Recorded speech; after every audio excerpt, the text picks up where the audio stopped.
Have you ever looked at this painting and seen something else? A lot of people do. They look at that dark shape on the left and they don't see a tree at all. They see a tower, a spire, a black flame. One person looked at it and said it reminded them of an evil castle rising over a sleeping town. And honestly, once you've seen the castle, it's a little hard to unsee. But that shape is a cypress tree, and by the end of this video it may turn out to be the most important thing in the entire painting. Now look up at the sky. For more than 100 years, people assumed this sky came purely from imagination. The wild swirls, the spinning light, that current of blue rolling across the night like a river, it looks like a dream or a hallucination or the inside of a troubled mind. But here's the strange part. In 2024, a team of physicists studied this exact sky. They measured the size of every swirl, the spaces between them, the brightness of the paint itself, and they found something almost impossible to believe. The motion in this sky follows the hidden mathematics of real turbulence. The way air actually moves in a storm, the way smoke curls, the way water turns around a stone. Big swirls feeding smaller swirls feeding tinier ones. The exact pattern scientists used to describe turbulent flow. A pattern that wasn't even written down as a law of physics until the 1940s. Van Gogh painted it in 1889.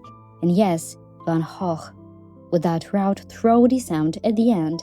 Not Van Gogh, not Van Gogh. That's how it's really meant to be said. So how does a man with no training in science paint the mathematics of the sky decades before science could even describe it? To understand that, you have to know where he was standing when he made it. This is the Starry Night, painted by Vincent van Gogh in June of 1889. And it wasn't painted in a bright studio in Paris. It wasn't painted outdoors, on a calm night under an open sky. It was painted from inside an asylum. A year earlier, Van Gogh had collapsed in a moment of crisis. He cut off part of his own ear. And in the spring of 1889, he checked himself willingly into a mental hospital in the south of France, a former monastery surrounded by wheat fields and cypress tree. His room was on the second floor. It had a single window, and across that window were iron bars.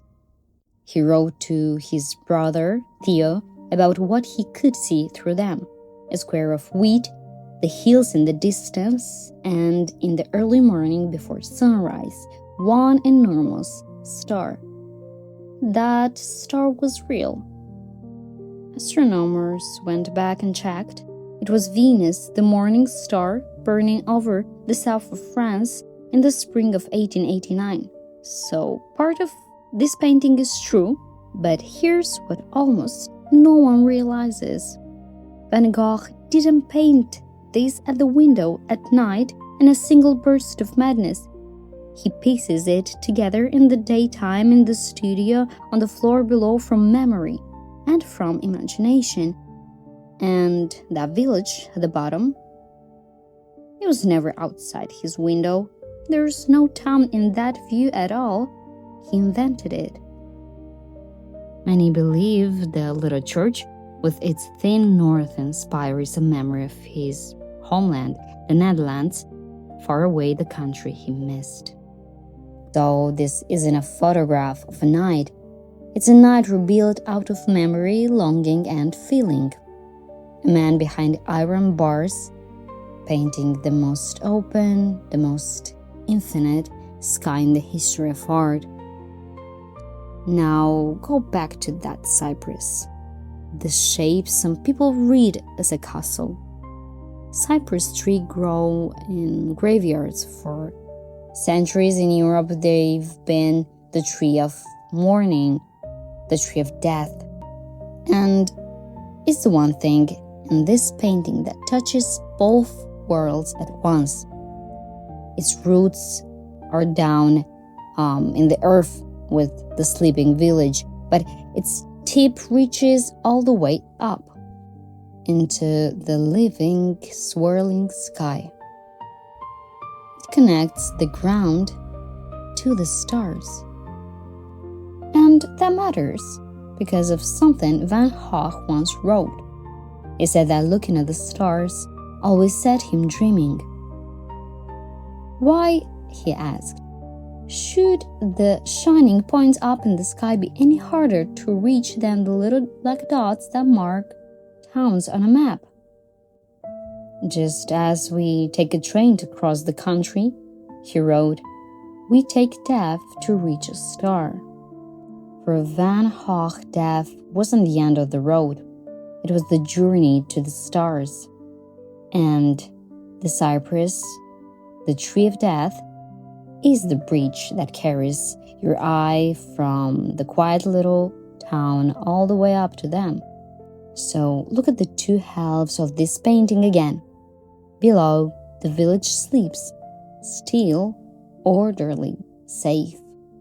The houses are boxed in by heavy dark outlines, anchored to the ground. And notice the church. Its windows are dark, there's no light inside it. The one building meant to give comfort stands silent. But above, the sky is wide awake. The stars don't just shine, they burn, wrapped in halos of gold and white. There are 11 of them, and everything moves, everything flows. The earth is asleep, the heavens are alive. And this is the secret of the painting. It was made by a man at one of the lowest points a human life can reach, confined, sick, alone, watching the world through bars. And what did he choose to paint? Not despair, not darkness. He painted a sky exploding with light. There's an idea hidden in here that people still feel, even when they can't quite put it into words. That even in the deepest darkness, something inside us keeps quietly reaching for the light. And here's the part that breaks your heart. Van Gogh didn't think this painting was any good. He called it a failure. His own brother felt he had drifted too far from real life. In his entire lifetime, Van Gogh sold almost nothing. A year after he painted this sky, he was gone, and he never knew. He never knew this would become one of the most loved, most recognized paintings ever made, that it would hang in New York at the Museum of Modern Art, that 100 years later scientists would find the real motion of the sky hidden inside his swirls, that millions of people would stand in front of it and feel something they couldn't explain. He took the train, you might say, and he reached the stars. So the next time someone calls this just a pretty painting of the night sky, remember what it actually is.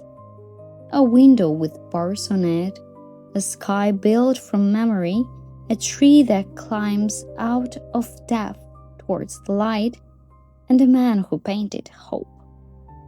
At the exact moment, he had every reason to give up. Now one last time.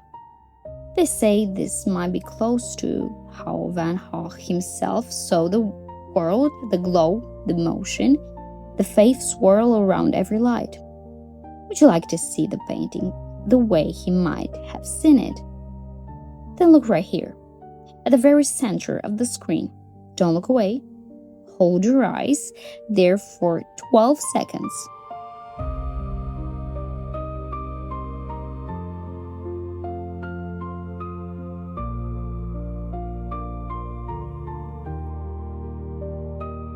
And now, look back at the painting. Watch what the stars do.